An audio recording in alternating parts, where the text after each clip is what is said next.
A young Nigerian girl, Joy Oga from Benue State, made history when she sat in the seat of Nigeria's Vice President, Kashim Shetima, for a day. Joy is an applied biochemistry student at Nnamdi Azikiwe University, Oka.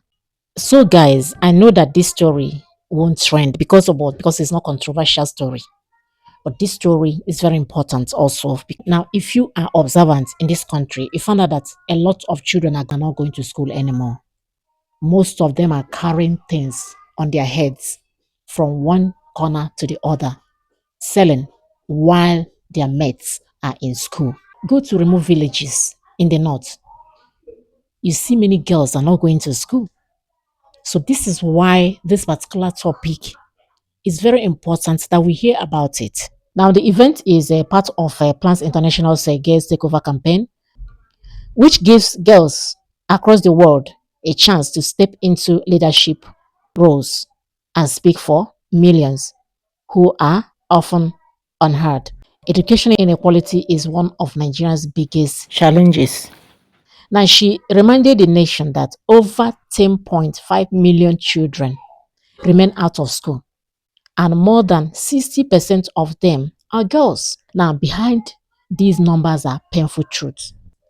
When you come to the northwest of Nigeria, we have about 3.9 million children who are out of school, trapped by poverty, insecurity, early marriage, and cultural barriers. When you come to the northeast, we have up to 1.6 million out of school children, mostly displaced by insurgency and conflict. The North Central struggles with economic hardship and insecurity, keeping many children, especially girls, away from classrooms. And when you come to East, you might think that East has all that it takes to send their children to school. But no, if you come to this East as well, you see that many children are out of school. Here is the problem. In the Southeast and South-South, rising school costs and economic pressure are forcing children out of school. Even the Southwest, the Southwest that you say, hey, they go to school, they don't joke with school, they have a higher literacy. But this Southwest faces challenges also with urban poverty and child labor. Now, here is the painful irony. This poverty we are talking about is enabled by poor governance, keeping millions of children out of school. Now, when families can barely afford food, education becomes a luxury. When Joy Oga sat on that seat, she didn't hold back, insisting that every girl deserves a classroom. If education will be made free, at least primary and secondary is education, if it is made free, completely free, because these schools that you think they are free, they are not free. Oh. These schools, when you go there, you see that they are not even free. Okay, because these children that you are talking about, they will still need books, writing materials, school uniform, school bags, shoes. Even when the tuition is free, you find out that all these school supplies are also a problem. Thank you for this opportunity once again, Mr. My name is Olga Joy. I am a beneficiary and advocate of girl child freedom at the grassroots planet. I stand here as one, but I carry many voices. Voices from classrooms without roofs, from communities where books are luxuries, and from young hearts that have learned to dream in silence.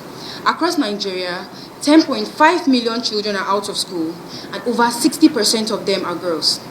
Behind these numbers are interrupted lives, girls who could have been teachers, engineers, doctors, or leaders, are now confined by walls of poverty, early marriage, and neglect. So this one statement by Joy Oga touched me so much.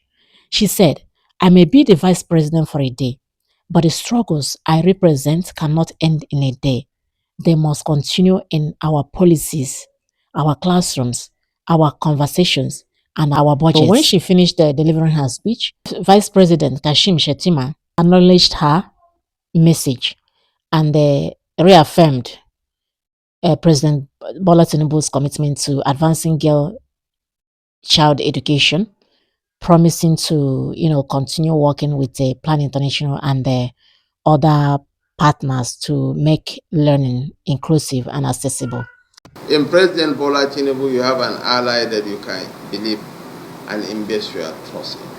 He's quite passionate about girl child education.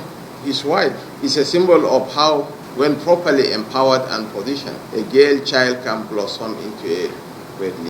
Let me say this beyond the political promises, which every time our politicians they come, they promise us one thing or the other, but you find out that they hardly keep these promises that they make. But until every child goes to school, whether from north, from south, goes to school without fear or without hunger, Nigeria cannot truly come and claim that is progressing, because these are the future of our nation. If they're not well prepared for their future, so how would they face their future? Now, Joy Oga, who sat on Kashim Shetima's seat for a day, has reminded us of the millions and millions of children that are scattered all over this nation without support, without education, without basic education, without clean water, without healthcare. It is a good thing that she stayed in Kashim Shetima's office to say this, to voice out this, because her words will continue to echo in that office. So, my dear people, this is what I say. Let me share with you. I don't know what you think about this, but whatever you think, leave your comments in the comment section. Thank you so much for coming this far with me. In case you have not subscribed to my channel, can you do so now? Click on the bell icon so that you can easily access my upcoming posts. Like and share this video. Thank you so much. I'll see you in my next video. God bless you. Bye bye.